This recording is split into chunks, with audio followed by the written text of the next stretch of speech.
here sounds like he has a pretty good intro for himself, so I'm going to let him do his.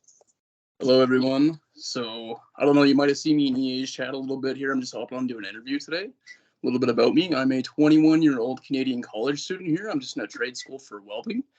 And I have been seriously engaging with the occult for the past 2 years and following some pretty heavy path workings and some movements. And here, what we're here to talk to you about today is basically facilitating solid contact with entities and what that entails in your life. Do you have anything to add to that? Well, I'd like to say that those familiar with the Order of Nine Angles, we particularly like that 21 number as finding someone. What? We're starting with some spicy stuff already. You're bringing up the 09A. Of course, a lot of the things, the stories and stuff people say, it's like, well, a lot of it's is to chase away people who aren't serious. And you look at this stuff and it's like, you know, it's full of meaning. You look at the names and stuff like this, and I mean, there are people with issues, but you know, that's them. So what do you think is the purpose of life? There is no purpose of life. It's void of meaning. That's what I've found at my workings completely. And that's beautiful. That they're really, like, if you think about it, it's hilarious. It's the joke that the gods have played on man because attachment causes suffering. That's what I have learned. Anything that you are attached to, you're going to suffer with. And with my recent working with necromancy, what I learned is that death laughs at all of life. And that instead of being, you know, horrified and scared and in pain and suffering, instead what you should do is enjoy all aspects of life. You should really focus on love and enjoyment, because at the end of the day, if nothing matters, you might as well enjoy yourself and spread love and positivity. And on top of that, if, you know, it's basically my philosophy is based on optimistic nihilism. It's not really based in anything else. And that's what I found with like Anticosmism and stuff like that. And certain, you know, Friedrich Nietzsche, he's a great philosopher. Check him out, Will of Power, Thus Spoke Zarathustra, you know, stuff like that. Yeah, I really don't see there being any other purpose in life to seek a will to power with an axiom on top of that.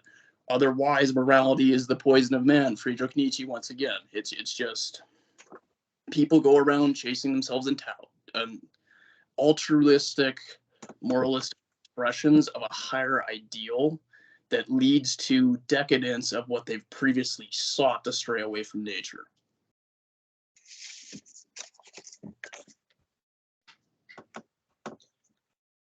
So anticosmism, is it more in the sense of like the sort of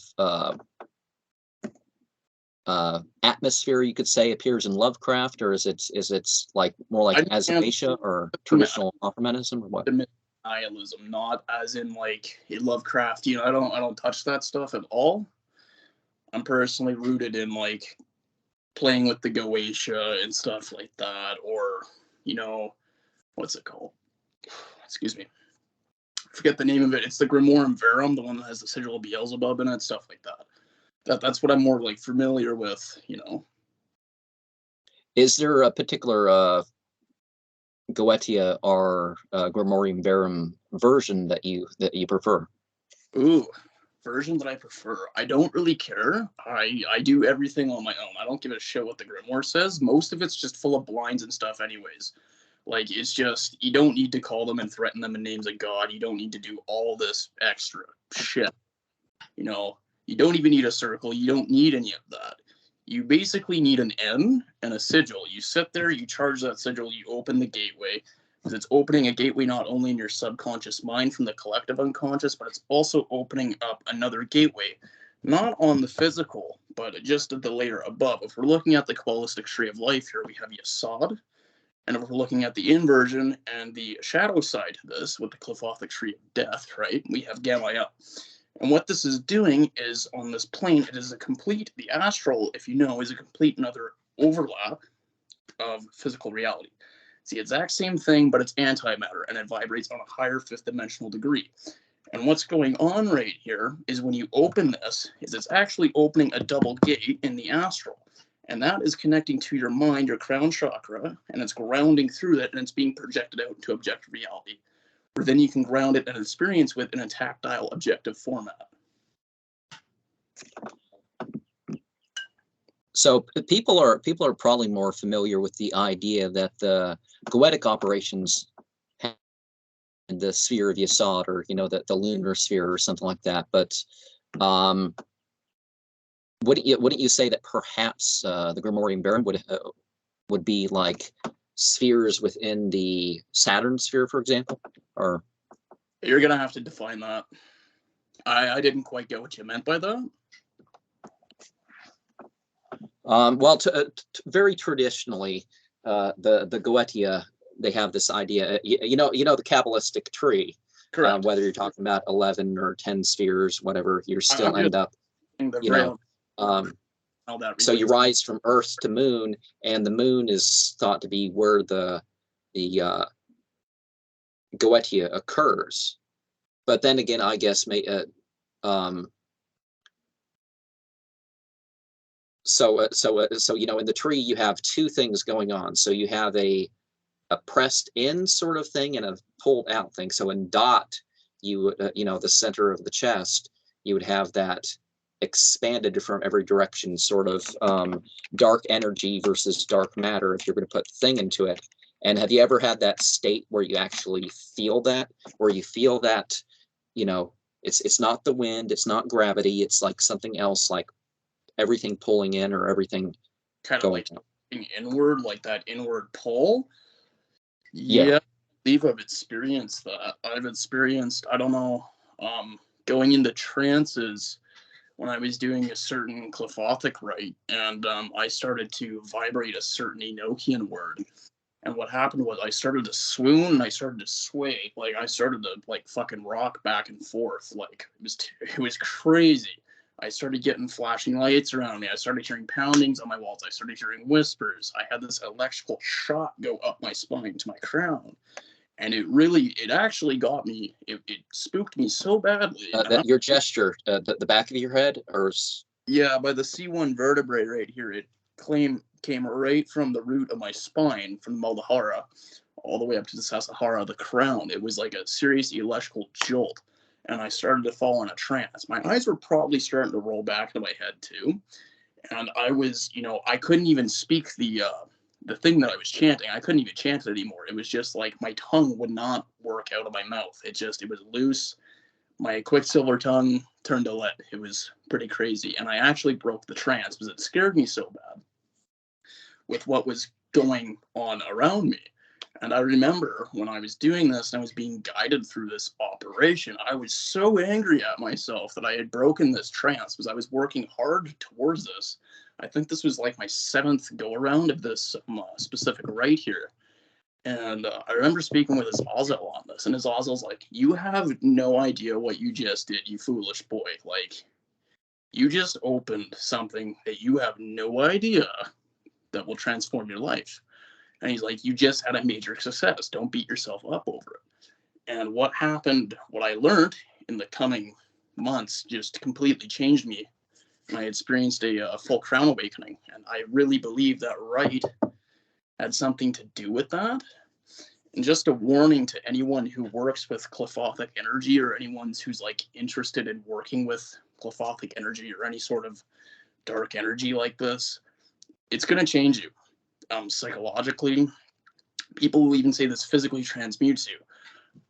It's gonna really have an effect on your psychology, because when I was doing this really heavy working, physically, I don't know if you've ever said, there's apparently videos of some of this stuff, like people psychosomatically, even patterns of like swords and stuff, people strapped down that can because of course the idea is they're mentally ill, they're hurting themselves and they don't remember and stuff like this, but there's actual footage that some of these people, it wasn't that they were hurting themselves in that way, at the very least, is that they were actually certain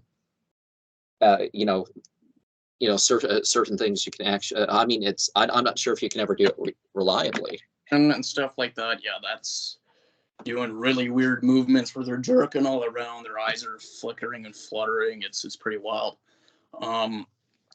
what is it called? With the way that the energy rubs off on you, you experience what's called vibratory contamination. You ever heard the saying, like, you hang around 4 people, hang around 4 business people, you'll be the 5th. Hang around 4 drug dealers, the 5th. People rub off on each other. It's much like this way with spirits. It's much like this way when you consort with them. And with the cliff off being a very heavy, dark, aggressive, specifically sexual energy too, it's gonna rub off on you. And I remember even after doing some of these rites, and I was doing some reverse breathing with some cliffas, and I'm not going to go into what I was doing with that. But this really changed my mindset. And for a little while, I had the mindset. I even caught myself as like, whoa, holy fuck! Like, what am I thinking here? Like, the dude just looked at me. I don't need to go smash his face in, right? And I was looking at like an alien almost invading Earth, trying to build like a, it's cliche here if you're with the bald people, but the empire, you're building your empire. And I caught my mindset there and I was like, holy shit, this is having a serious psychological effect on me. This is awesome. And you should lean into that. But the issue with leaning into that is you're really going to lose your humanity. Like, it's really going to change you. And I don't think a lot of people are really ready to, like, even a lot of people, like, I'll run into people out of witchcraft store, like, oh yeah, I want to work at this entity, I want to work at Belial, I want to work at King Payment. It's like, fuck, you don't want this. Like, if you really knew what this is about, you would go and burn all your stuff and you would go run back into a church when you start having serious experiences. As it goes from being like, I feel like people just want spiritual escapism with this stuff. They don't want to experience anything that they don't higher. I missed a word on spiritual what? Spiritual escapism. Okay, yeah. Like Christianity, Islam, they just want to get down. They just want to pray. They just want to believe in something at the end of the day that makes them feel. I wouldn't say that all of that is, but well, the escapism in Christianity is this vicarious thing, like other people doing stuff for you, like somehow counts for yourself or something.